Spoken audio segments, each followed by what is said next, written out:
যাচ্ছে।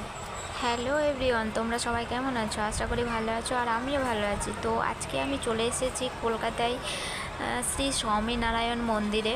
এটা হচ্ছে জোকা আমতলার একটু পেছনে জোকা বলে যে জায়গাটা আছে, এখানে করে একটা খুবই সুন্দর মন্দির আছে।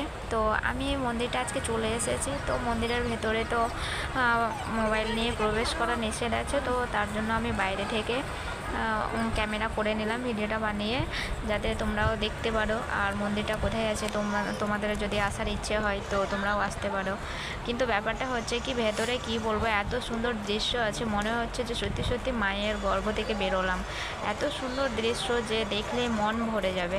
তো তোমরাও যদি আসতে চাও তো তাহলে খুব সহজে আসতে পারবে। হাওড়া বেশি থেকে বড় হবে তোমরা না তো মনে বাস হচ্ছে। ধরে নিতে পারো, বা তোমার শিয়ালদা থেকে ধরে নিতে পারো। আমরা ধরেছিলাম কলকাতা পিজি হসপিটাল গিয়েছিলাম, ওখান থেকে আমরা বাস ধরেছিলাম, আমতলার বাস ধরেছি।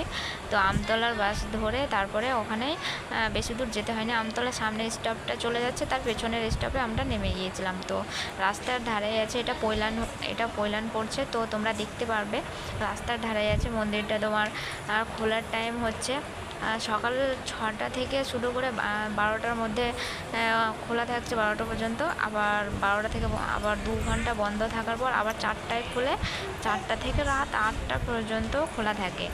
এবার ভেতরে যে দৃশ্য আছে, রাতের বেলার যে দৃশ্যটা আছে, সত্যি দারুণ, কিন্তু দেখার মতো দৃশ্য। তো তোমরা অবশ্যই যারা আসতে চাও তোমরা এসে